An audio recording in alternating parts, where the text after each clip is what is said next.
తెలంగాణ ముఖ్యమంత్రి రేవంత్ రెడ్డి తన ముక్తమైన మాటలతో మళ్లీ వార్తల్లోకి ఎక్కారు. పరిస్థితికి తగ్గట్లుగా తన మాటల్ని ప్రవర్తనను మార్చుకునే శైలిలో ఆయన ప్రత్యేకత ఉంది. కేంద్ర ప్రభుత్వంతో సానుకూలంగా ఉన్నట్టు పలుమార్లు వెల్లడించినప్పటికీ బీజేపీపై పార్టీ వేదికలపై మాత్రం విమర్శల దాడి మొదలు పెడతారు. అదే ధోరణిలో తాజాగా అహ్మదాబాద్ లో జరిగిన న్యాయపత్ర సదస్సులో ఆయన కీలక వ్యాఖ్యలు చేశారు.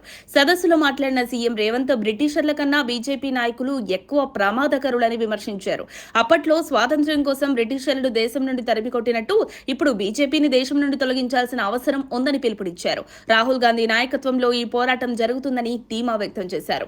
బీజేపీని గాడ్సే భావజాలాన్ని ప్రోత్సహిస్తున్న పార్టీగా ఆయన విమర్శించారు. ప్రధానమంత్రి నరేంద్ర మోదీ దేశవ్యాప్తంగా గాడ్సే సిద్ధాంతాలను వ్యాప్తి చేస్తున్నారని ఆరోపించారు.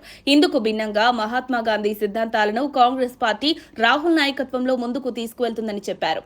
గుజరాత్ రాష్ట్రాన్ని ప్రస్తావిస్తూ తెలంగాణ ప్రజలకు అక్కడి ప్రజలతో సర్దార్ వల్లభాయ్ పటేల్ వారసులతో భావోద్వేగ బంధం ఉందన్నారు. తెలంగాణకు స్వాతంత్ర్యం మిగిలిన దేశంతో సమానంగా రాలేదు. అది వల్లభాయ్ పటేల్ వల్ల సాధ్యమైంది. సోనియా గాంధీ తెలంగాణ రాష్ట్రాన్ని ఇచ్చారు. బీజేపీకి తెలంగాణలో అడుగులేసే అవకాశం ఇవ్వమని స్పష్టంగా చెప్పారు. ప్రధాని మోదీ వాగ్దానాలు తప్పారని ఆరోపిస్తూ ఏడాదికి 2 కోట్ల ఉద్యోగాలు ఇస్తామని చెప్పినా అవి నెరవేర్చలేదన్నారు. తమ ప్రభుత్వ సాధనలను గుర్తు చేస్తూ 10 రోజుల్లోనే రైతుల రుణమాఫీగా 21,000 కోట్లు అందించామన్నారు. అలాగే కులగణనకు వాస్తవ రూపం ఇచ్చిన విషయాన్ని ప్రస్తావించారు. ఈ దేశాన్ని విభజించే విధానమే మోదీ గ్యారంటీ అని వ్యాఖ్యానించిన రేవంత్ గాడ్సే భావజాలాన్ని అడ్డుకోవడానికి ఈ ఉద్యమం అవసరమని స్పష్టం చేశారు.